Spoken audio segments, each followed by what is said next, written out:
go.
Good evening, my fellow Americans. Tonight, I'd like to talk to you about where we are as we mark 1 year since everything stopped because of this pandemic. A year ago, we were hit with a virus that was met with silence and spread unchecked.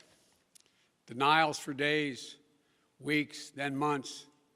That led to more deaths, more infections, more stress, and more loneliness. Photos and videos from 2019 feel like they were taken in another era. The last vacation, the last birthday with friends, the last holiday with extended family. While it was different for everyone, we all lost something. A collective suffering, a collective sacrifice. A year filled with the loss of life and the loss of living for all of us. But in the loss, we saw how much there was to gain in appreciation, respect, and gratitude. Finding light in the darkness is a very American thing to do. In fact, it may be the most American thing we do. And that's what we've done. We've seen frontline and essential workers risking their lives, sometimes losing them, to save and help others.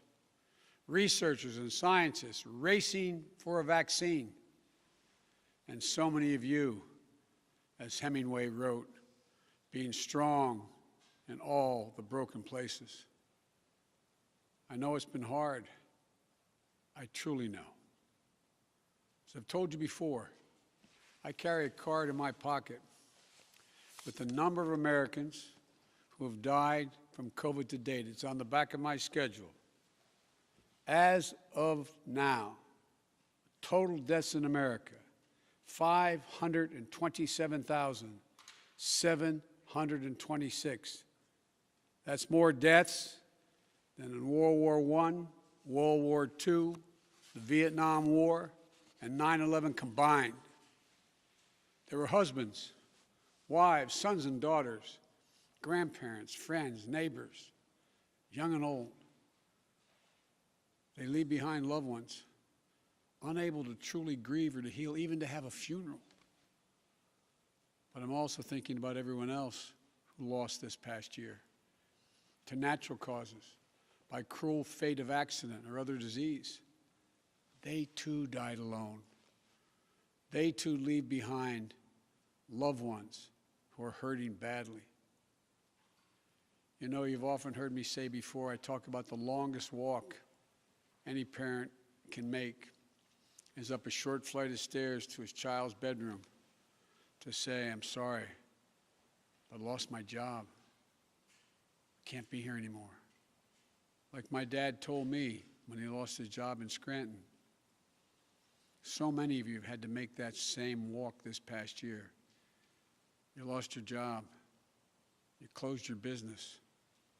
Facing eviction, homelessness, hunger, a loss of control, maybe worst of all, a loss of hope. Watching a generation of children who may be set back up to a year or more because they've not been in school because of their loss of learning. It's the details of life that matter the most. And we miss those details. The big details and the small moments. Weddings, birthdays, graduations, all the things that needed to happen, but didn't. The first date, the family reunions, the Sunday night rituals. It's all has exacted a terrible cost on the psyche of so many of us. For we are fundamentally a people who want to be with others, to talk, to laugh, to hug, to hold one another. But this virus has kept us apart. Grandparents haven't seen their children or grandchildren. Parents haven't seen their kids. Kids haven't seen their friends. The things we used to do that always filled us with joy have become things we couldn't do and broke our hearts. Too often, we've turned against one another. A mask, the easiest thing to do to save lives. Sometimes it divides us. States pitted against one another instead of working with each other. Vicious hate crimes against Asian Americans who've been attacked, harassed, blamed, and scapegoated. At this very moment, so many of them, our fellow Americans, they're on the front lines of this pandemic trying to save lives. And still, they're forced to live in fear for their lives just walking down streets in America. It's wrong, it's un-American, and it must stop.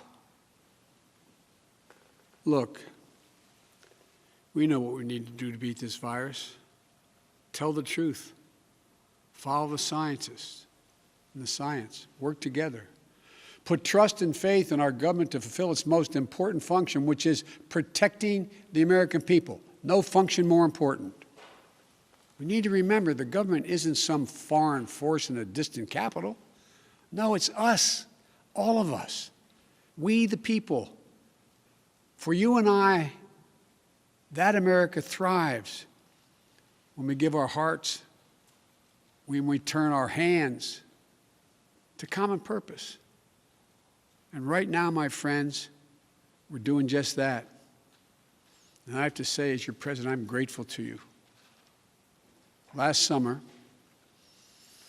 I was in Philadelphia and I met a small business owner, a woman. I asked her, I said, what do you need most? I'll never forget what she said to me. She said, looking me in the eye, she said, I just want the truth. The truth. Just tell me the truth. Think of that. My fellow Americans, you're owed nothing less than the truth. And for all of you asking when things will get back to normal, here is the truth. The only way to get our lives back, to get our economy back on track, is to beat the virus. You've been hearing me say that for while I was running and the last 50 days I've been president. But this is one of the most complex operations we've ever undertaken as a nation in a long time. That's why I'm using every power I have as President of the United States to put us on a war footing to get the job done. Sounds like hyperbole, but I mean it, a war footing. And thank God we're making some real progress now. In my first full day in office, I outlined for you a comprehensive strategy to beat this pandemic. We've spent every day since attempting to carry it out. 2 months ago, this country didn't have nearly enough vaccine supply to vaccinate all or ever near all of the American public. But soon we will. We've been working with vaccine manufacturers, Pfizer, Moderna, Johnson & Johnson, to manufacture and purchase hundreds of millions of doses of these 3 safe, effective vaccines. And now, at the direction and with the assistance of my administration, Johnson & Johnson is working together with a competitor, Merck, to speed up and increase the capacity to manufacture new Johnson & Johnson vaccine, which is 1 shot. In fact, just yesterday, I announced, and I met with the CEOs of both companies, I announced our plan to buy an additional 100 million doses of Johnson & Johnson vaccines. These 2 companies, competitors, have come together for the good of the nation, and they should be applauded for it. It's truly a national effort, just like we saw during World War II. Now, because of all the work we've done, we'll have enough vaccine supply for all adults in America by the end of May. That's months ahead of schedule. And we're mobilizing thousands of vaccinators to put the vaccine in one's arm, calling active duty military, FEMA, retired doctors and nurses, administrators, and those to administer the shots. And we've been creating more places to get the shots. We've made it possible for you to get a vaccine at nearly any one of 10,000 pharmacies across the country, just like you get your flu shot. We're also working with governors and mayors in red states and blue states to set up and support nearly 600 federally supported vaccination centers that administers hundreds of thousands of shots per day. You can drive up to a stadium or a large parking lot, get your shot, never leave your car, and drive home in less than an hour. We've been sending vaccines to hundreds of community health centers all across America, located in underserved areas. And we've been deploying, and we will deploy more, mobile vehicles and pop-up clinics to meet you where you live so those who are least able to get the vaccine are able to get it. We continue to work on making at-home testing available. And we've been focused on serving people in the hardest hit communities of this pandemic: Black, Latino, Native American, and rural communities. So what does all this add up to? When I took office 50 days ago, only 8% of Americans, after months, only 8% of those over the age of 65 had gotten their first vaccination. Today, that number is 65%. Just 14% of Americans over the age of 75 50 days ago had gotten their first shot. Today, that number is well over 70%. With new guidance from the Centers for Disease Control and Prevention, the CDC, that came out on Monday, it means simply this: millions and millions of grandparents who went months without being able to hug their grandkids can now do so. And the more people are fully vaccinated, the CD will continue to provide additional guidance on what you can do in the workplace, places of worship with your friends, as well as travel. When I came into office, you may recall, I set a goal that many of you said was kind of way over the top.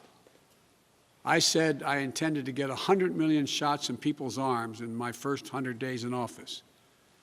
Tonight, I can say we're not only going to meet that goal, we're going to beat that goal, because we're actually on track to reach this goal of 100 million shots in arms on my 60th day in office. No other country in the world has done this. None. Now, I want to talk about the next steps we're thinking about. First, tonight, I'm announcing that I will direct all states, tribes, and territories to make all adults, people 18 and over, eligible to be vaccinated no later than May 1. Let me say that again. All adult Americans will be eligible to get a vaccine no later than May 1. That's much earlier than expected. Let me be clear. That doesn't mean everyone's going to have that shot immediately, but it means you'll be able to get in line beginning May 1. Every adult will be eligible to get their shot.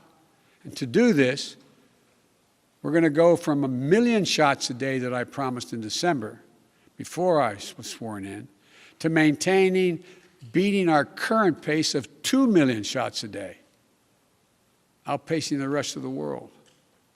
Secondly, at the time when every adult is eligible in May, we will launch, with our partners, new tools to make it easier for you to find the vaccine and where to get the shot, including a new website that will help you first find the place to get vaccinated and the one nearest you. No more searching day and night for an appointment for you and your loved ones. Thirdly, with the passage of the American Rescue Plan, and I thank again the House and Senate for passing it, and my announcement last month of a plan to vaccinate teachers and school staff, including bus drivers, we can accelerate massive nationwide effort to reopen our schools safely and meet my goal that I stated at the same time, about 100 million shots, of opening a majority of K through 8 schools in my first 100 days in office. This is going to be the #1 priority of my new Secretary of Education, Miguel Cardona. Fourth, in the coming weeks, we will issue further guidance on what you can and cannot do once fully vaccinated, to lessen the confusion, to keep people safe, and encourage more people to get vaccinated. And finally, fifth, and maybe most importantly, I promise I will do everything in my power. I will not relent until we beat this virus. But I need you, the American people. I need you. I need every American to do their part. And that's not hyperbole. I need you. I need you to get vaccinated when it's your turn and when you can find an opportunity. And to help your family, your friends, your neighbors get vaccinated as well. Because here's the point. If we do all this, if we do our part, if we do this together, by July the 4th, there's a good chance you, your families and friends will be able to get together in your backyard or in your neighborhood and have a cookout and a barbecue and celebrate Independence Day. That doesn't mean large events with lots of people together, but it does mean small groups will be able to get together. After this long, hard year, that will make this Independence Day something truly special, where we not only mark our independence as a nation, but we begin to mark our independence from this virus. But to get there, we can't let our guard down. This fight is far from over. As I told the woman in Pennsylvania, I'll tell you the truth. July 4th with your loved ones is the goal. But a goal, a lot can happen. Conditions can change. The scientists have made clear that things may get worse again as new variants of the virus spread. And we've got work to do to ensure that everyone has confidence in the safety and effectiveness of all three vaccines. So my message to you is this. Listen to Dr. Fauci, one of the most distinguished and trusted voices in the world. He's assured us the vaccines are safe. They underwent rigorous scientific review. I know they're safe. Vice President Harris and I know they're safe. That's why we got the vaccine publicly in front of cameras, so for the world to see, so you could see us do it.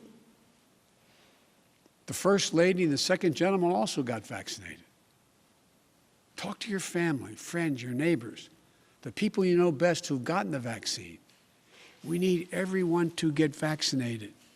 We need everyone to keep washing their hands, stay socially distanced, and keep wearing the mask as recommended by the CDC. Because even if we devote every resource we have, beating this virus and getting back to normal depends on national unity. And national unity isn't just how politics and politicians vote in Washington, or what the loudest voices say on cable or online. Unity is what we do together as fellow Americans. Because if we don't stay vigilant and the conditions change, then we may have to reinstate restrictions to get back on track. And please, we don't want to do that again. We've made so much progress. This is not the time to let up. Just as we were emerging from a dark winter into a hopeful spring and summer is not the time to not stick with the rules. I'll close with this. We've lost so much over the last year. We've lost family and friends.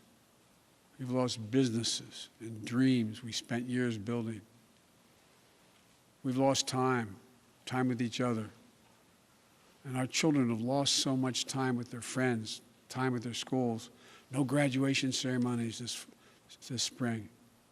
No graduations from college, high school, moving up ceremonies. You know, and there's something else we lost. We lost faith in whether our government and our democracy can deliver on really hard things for the American people. But as I stand here tonight, we're proving once again something I've said time and time again, to probably tired of hearing me say it. I say it to foreign leaders and domestic alike. It's never, ever a good bet to bet against the American people. America is coming back. The development, manufacture, and distribution of vaccines in record time is a true miracle of science. It's one of the most extraordinary achievements any country has ever accomplished. And we also just saw the Perseverance rover land on Mars. Stunning images of our dreams that are now a reality. Another example of the extraordinary American ingenuity, commitment, and belief in science and one another. And today, I signed into law the American Rescue Plan, an historic piece of legislation that delivers immediate relief to millions of people, includes $1,400 in direct rescue checks, payments. That means a typical family of four earning about $110,000 will get checks for $5,600 deposited if they have direct deposit or in a check, a treasury check. It extends unemployment benefits. It helps small businesses. It lowers health care premiums for many. It provides food and nutrition, keeps families in their homes, and it will cut child poverty in this country in half, according to the experts. And it funds all the steps I've just described to beat the virus and create millions of jobs. In the coming weeks and months, I'll be traveling along with the First Lady, the Vice President, the Second Gentleman, members of my cabinet, to speak directly to you, to tell you the truth about how the American Rescue Plan meets the moment. And if it fails at any pace, I will acknowledge that it failed, but it will not. About how after long, dark years, one whole year, there is hope and light of better days ahead. If we all do our part, this country will be vaccinated soon. Our economy will be on the mend. Our kids will be back in school. And we'll have proven once again that this country can do anything, hard things, big things, important things. Over a year ago, no one could have imagined what we were about to go through. But now, we're coming through it. And it's a shared experience that binds us together as a nation. We are bound together by the loss and the pain of the days that have gone by. We're also bound together by the hope and the possibilities of the days in front of us. My fervent prayer for our country is that after all we've been through, we'll come together as one people, one nation, one America. I believe we can and we will. We're seizing this moment, and history, I believe, will record. We faced and overcame one of the toughest and darkest periods in this nation's history, darkest we've ever known. I promise you, we'll come out stronger with a renewed faith in ourselves, a renewed commitment to one another, to our communities, and to our country. This is the United States of America. And there's nothing, from the bottom of my heart I believe this, there's nothing we can't do when we do it together. So God bless you all. And please, God, give solace to all those people who lost someone. And may God protect our troops. Thank you for taking the time to listen. I look forward to seeing you.